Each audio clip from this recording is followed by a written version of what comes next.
Hi hello welcome back to S P Suryam live studio YouTube ಚಾನಲ್ಗೆ ನಿಮಗೆಲ್ಲ ಸ್ವಾಗತ ಸುಸ್ವಾಗತವನ್ನು ಕೊಡ್ತಾ ಇದ್ದೀನಿ. ಇವತ್ತಿನ ವಿಶೇಷ ಏನಪ್ಪ ಅಂತಂದರೆ, ಇವತ್ತಿನ ಸಂಚಿಕೆಯಲ್ಲಿ ಹೊಸ ವರ್ಷವನ್ನು ನಾವು ಮಾಡಿಸ್ಕೊಳ್ಳೋಣ ಫ್ರೆಂಡ್ಸ್. ಹೊಸ ವರ್ಷವನ್ನು ನಾವು ಬಳಸ್ಕೋಬೇಕಂತಂದ್ರೆ ನಾವೆಲ್ಲರೂ ಏನು ಮಾಡ್ತೀವಿ, 31ನೇ ತಾರೀಕು ಡಿಸೆಂಬರ್ ಕೊನೆಯ ದಿನ ಆದ್ದರಿಂದ ನಾವೆಲ್ಲರೂ ಎಂಜಾಯ್ ಪಾರ್ಟಿ ಜಾಲಿ ಮಾಡಿಬಿಟ್ಟು ನಾವು ಹೊಸ ವರ್ಷದ ಆಚರಣೆ ಮಾಡ್ತೀವಿ.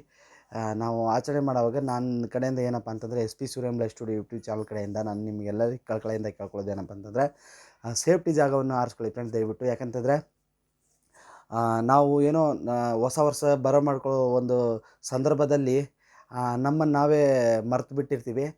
ಏನೋ ಪಾರ್ಟಿ ಅಂತೆ, ಡ್ರಿಂಕ್ ಅಂತೆ, ಮತ್ತೊಂದು ಅಂತೆ ಅಂತ ಹೇಳ್ಬಿಟ್ಟು ಎಲ್ಲದು ಒಳ್ಳೆಯದೇ ಫ್ರೆಂಡ್ಸ್. ಎಲ್ಲದು ಖುಷಿಯಾಗಿ ನಾವು ಆಚರಣೆ ಮಾಡಿಬಿಟ್ಟು ನಾವು ಆಚರಣೆ ಮಾಡ್ತಾ ಹೊಸ ವರ್ಷವನ್ನು 2025 ಕಳಿಸಿ 2026 ನಾವು ಸ್ವಾಗತ ಮಾಡ್ತಾಯಿದ್ದೀವಿ.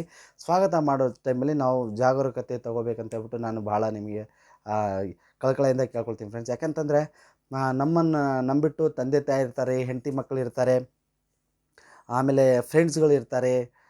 ಅದಾಗಿ ನಮಗೋಸ್ಕರ ಮತ್ತೊಂದು ಜೀವ ವೇಟ್ ಮಾಡ್ತಿರುತ್ತೆ ಅಂತ ಹೇಳ್ಬಿಟ್ಟು ಹೇಳ್ತಾ ಇದ್ದೀನಿ ಫ್ರೆಂಡ್ಸ್. ಯಾಕಂತಂದರೆ ನಾವು ನೋಡ್ತಾ ಇರ್ತೀವಿ ಹೊಸ ವರ್ಷ ತುಂಬ ಅಂದರೆ ತುಂಬ ಗ್ರ್ಯಾಂಡಾಗಿ ಮಾಡ್ತಾರೆ. ಮಾಡಲಿ ಫ್ರೆಂಡ್ಸ್, ಮಾಡೋಣ, ಎಲ್ಲರೂ ಸೆಲೆಬ್ರೇಷನ್ ಮಾಡೋಣ, ಬೇಡ ಅಂತ ನಾನೇನು ಹೇಳ್ತಾ ಇಲ್ಲ. ಯಾಕಂತಂದರೆ ಈ ಸೆಲೆಬ್ರೇಷನ್ ಮಾಡೋ ಇದರಲ್ಲಿ ಏನಾಗ್ಬಿಡುತ್ತಪ್ಪ ಅಂತಂದರೆ, ನಮ್ಮನ್ನು ನಾವು ಮರೆತುಬಿಟ್ಟು ನಾವು ನಮ್ಮ ಲಿಮಿಟನ್ನು ಇದು ಮಾಡಿಬಿಡ್ತೀವಿ. ಆಮೇಲೆ ಕೆಲವೊಬ್ಬರು ಪಾರ್ಟಿ ಮಾಡೋವಾಗ ಡ್ರಿಂಕ್ ಮಾಡ್ತಾರೆ, ಮತ್ತೊಂದು ಮಾಡ್ತಾರೆ. ಮಾಡಿ ನಿಮ್ಮ ಖುಷಿಗೆ ಏನು ಅನ್ಸುತ್ತೆ ಮಾಡಿ, ಆದರೆ ಸ್ವಲ್ಪ ಸೇಫ್ಟಿ ಪ್ರಿಕಾಷನ್ ತೊಗೊಳ್ಳಿ ಅಂತ ಹೇಳ್ಬಿಟ್ಟು ಹೇಳ್ತೀನಿ ಫ್ರೆಂಡ್ಸ್. ಯಾಕಂತಂದರೆ ನೀವು ಡ್ರಿಂಕ್ ಮಾಡಿಬಿಟ್ಟು ಡ್ರೈವಿಂಗ್ ಮಾಡೋದು ಮತ್ತು ಒಂದು ಜಾಗದಿಂದ ಮತ್ತೊಂದು ಜಾಗದ್ದು ಹೋಗೋದು ಬೇಡ ಫ್ರೆಂಡ್ಸ್. ಯಾಕಂತಂದರೆ ಇವತ್ತು ಕೊನೆಯ ದಿನ ಇದೆ ಫ್ರೆಂಡ್ಸ್.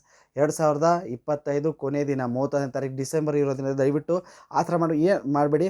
ನೀವೇನಾದರೂ ನೀವು ಪಾರ್ಟಿ ಮಾಡಬೇಕು ಮತ್ತೊಂದು ಇದೆ ಅಂತಂತಾರೆ, ದಯವಿಟ್ಟು ನೀವು ಆ ಜಾಗನ ಸೆಲೆಕ್ಟ್ ಮಾಡಿ, ಸುರಕ್ಷಿತವಾದ ಜಾಗ ಸೆಲೆಕ್ಟ್ ಮಾಡಿ, ಡ್ರಿಂಕ್ ಮಾಡಿ ಮತ್ತೊಂದು ಮಾಡ್ತೀರಂತಂದರೆ ದಯವಿಟ್ಟು ಅಲ್ಲೇ ನೀವು ಸ್ಟೇ ಮಾಡಿಬಿಟ್ಟು ನೆಕ್ಸ್ಟ್ ಡೇ ಬರೋದು ಒಳ್ಳೇದಂತ ಹೇಳ್ಬಿಟ್ಟು ನಾನು ಹೇಳ್ತಾ ಇದ್ದೀನಿ ಫ್ರೆಂಡ್ಸ್. ಅದಾಗಿ ಯಾಕೆಂತಂದರೆ ಲೈಫ್ ನಾವು ಹೊಸ ವರ್ಷ ದಿನ ಅಷ್ಟೇ ಅಲ್ಲ, ನಾವು ಸೆಲೆಬ್ರೇಷನ್ ಮಾಡಬೇಕಾಗಿರೋದು ಪ್ರತಿ ದಿನ ಪ್ರತಿ ಕ್ಷಣ ಸೆಲೆಬ್ರೇಷನ್ ಮಾಡಬೇಕು ಫ್ರೆಂಡ್ಸ್ ನಾವು. ಯಾಕಂತಂದರೆ ನಾವು ಇರೋವರೆಗೂ ಜಾಲಿ ಹೋದ್ಮೇಲೆ ಖಾಲಿ ಅಂತಾರಲ್ಲ, ಅದಾಗಿ ಇರೋವರೆಗೂ ನಮ್ಮದೇನು ಸೇಫ್ಟಿ ಮತ್ತು ನಂಬ್ಕೊಂಡಿರ್ತಾರೆ ಅವ್ರಿಗೋಸ್ಕರ ಆದರೂ ನಾವು ಸೇಫ್ಟಿ ತೊಗೊಂಡ್ಬಿಟ್ಟು ನಾವು ಮಾಡಬೇಕು. ನಾವು ಇದನ್ನು ಸೆಲೆಬ್ರೇಷನ್ ತುಂಬ ಜಾಗರೂಕತೆಯಿಂದ ಮಾಡಬೇಕು ಅಂತ ಹೇಳ್ಬಿಟ್ಟು ನನ್ನ ಕಡೆಯಿಂದ ಫ್ರೆಂಡ್ಸ್.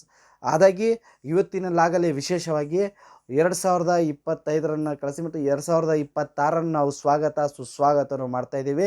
ಹೊಸ ವರ್ಷ ನಿಮಗೆ ಹರ್ಷ ತರಲಿ, ನಿಮ್ಮ ಕನಸುಗಳನ್ನು ನನಸಾಗಲಿ, ನೀವೇನು ಅಂದ್ಕೊಂಡಿದ್ದೀರೋ ಅಚೀವ್ ಮಾಡಿ, ನೀವೇನು ಕನಸುಗಳು ಕಂಡಿದ್ದೀರೋ ಅದನ್ನು ಅಚೀವ್ ಮಾಡಿ ಅಂತ ಹೇಳ್ಬಿಟ್ಟು ಹೇಳ್ತಾ, ನಿಮ್ಮ ಕೆಲಸಗಳಿಗೆಲ್ಲ ಒಳ್ಳೆಯದಾಗಲಿ, ಖುಷಿಯಿಂದ ನಿಮ್ಮ ಕನಸು ಫುಲ್ಫಿಲ್ ಆಗಲಿ ಅಂತ ಹೇಳ್ಬಿಟ್ಟು ಹೇಳ್ತಾ friends, S P Suryam live studio YouTube channel ಕಡೆಯಿಂದ ಇವತ್ತು ಇದು ಒಂದು ವಿಶೇಷವಾದ ವಿಡಿಯೋನೇ ಆಗಿದೆ ಅಂತ ಹೇಳ್ಬಿಟ್ಟು ನಾನು ಅಂದ್ಕೊಳ್ತೀನಿ. ಅದಾಗೆ ಈಗ ಯಾರು ಈ ವಿಡಿಯೋನ ಹೊಸದಾಗಿ ನೋಡ್ತಾ ಇದ್ರು ದಯವಿಟ್ಟು ನನ್ನ ಚಾನಲ್ನ ಸಬ್ಸ್ಕ್ರೈಬ್ ಮಾಡ್ಕೊಳ್ಳಿ ಮತ್ತು ನಿಮ್ಮ ಸ್ನೇಹಿತರಿಗೂ ಶೇರ್ ಮಾಡಿ ಅಂತ ಹೇಳ್ತಾ ಇವತ್ತಿನ ಈ ಸಂಚಿಕೆ ಮುಗಿಸೋಣ ಫ್ರೆಂಡ್ಸ್. ಅದರಲ್ಲಿ ನಾನು ಇದಕ್ಕಿಂತ ಇನ್ನೊಂದು ಸತಿ ಹೇಳ್ತೀನಿ, ದಯವಿಟ್ಟು ಹೊಸ ವರ್ಷ ಆಚರಣೆಯ ಜೊತೆಗೆ ಸೇಫ್ಟಿ ಇರಲಿ ಫ್ರೆಂಡ್ಸ್. ದಯವಿಟ್ಟು ನಿಮ್ಮನ್ನು ನಂಬಿಕೊಂಡು ತಂದೆ ತಾಯಿಯೋ, ಅಕ್ಕ ತಂಗಿಯರು, ಅಣ್ಣ ತಮ್ಮಂದಿರು, ನಿಮ್ಮ ಫ್ರೆಂಡ್ಸು, ನಿಮ್ಮ ವೈಫು ಎಲ್ಲರೂ ಇರ್ತಾರೆ ಫ್ರೆಂಡ್ಸ್. ಅದಾಗಿ ಸ್ವಲ್ಪ ಜಾಗರೂಕತೆಯಾಗಿದ್ದು ಹೊಸ ವರ್ಷವನ್ನು ಕೊನೆಯ ದಿನ ಸ್ವಾಗತ ಮಾಡಿ ಮತ್ತು ಸೇಫ್ಟಿಯಾಗಿ ಆಚರಣೆ ಮಾಡಿ ಫ್ರೆಂಡ್ಸ್. ಜೈ ಹಿಂದ್, ಜೈ ಕರ್ನಾಟಕ ಮಾತೆ ಫ್ರೆಂಡ್ಸ್. ಮತ್ತೊಮ್ಮೆ ಎಲ್ಲರಿಗೂ happy new year in advance friends.